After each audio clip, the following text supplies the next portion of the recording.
Ringjoone kõik punktid asetsevad ringjoone keskpunktist ühel fikseeritud kaugusel. Ringi aga moodustavad kõik punktid, mis on kas ringjoonel või ringjoone sees. Tõmmates ringjoone mingist punktist ringjoone keskpunkti sirglõigu, saame ringjoone raadiuse, ühtlasi ka ringiraadiuse. Ringi ja ringjoone raadiust tähistatakse väikese R-tähega. Raadius on ka fikseeritud kaugus keskpunktist, millest rääkisime hetk tagasi ringjoone definitsiooni juures. Ringi täispööre on 360 kraadi ehk 2 pi radiaani.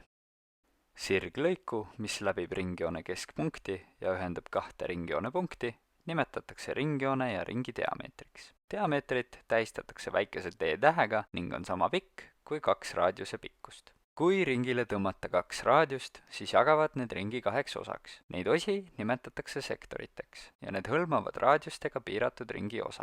Ringjoone osa, mille otspunktid on punktid ringjoonel, millest raadiused tõmmatud on, nimetatakse kaareks. Sektori nurka tähistatakse tavaliselt kreeka tähega theta.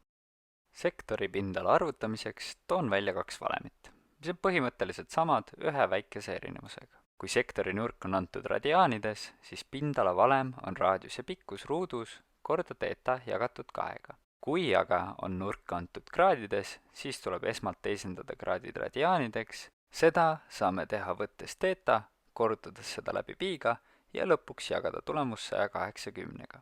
Siis jätkub valem täpselt nagu radiaanide valemi puhul. Olgu sektori nurk 2,09 radiaani. Asendades ringi raadius ning sektori nurk valemisse ja arvutades läbi, saame tulemuseks 9,405 ruutsentimeetrit.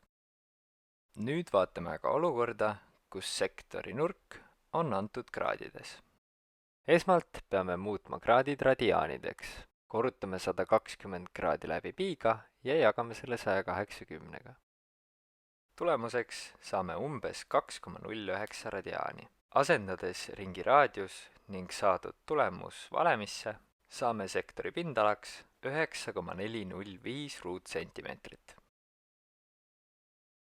Ringi ümbermõõtu saame arvutada, kui me teame ringi raadiust. Ringi ümbermõõdu valem on 2 korda pi korda raadius. Paneme tähele, et valemis on 2 korda raadius, ehk teisisõnu ringi diameeter. Ehk ringi ümbermõõdu valemit võime tähistada ka kui ringi diameeter korda pi. Asendades ringi raadiuse valemisse saame tulemuseks 6 pi sentimeetrit ehk umbes 18,85 sentimeetrit. Ringi pindala valem on pi korda raadius ruudus. Asendades ringi raadiuse valemisse saame tulemuseks 9 pi ruutsentimeetrit ehk 28,27 ruutsentimeetrit.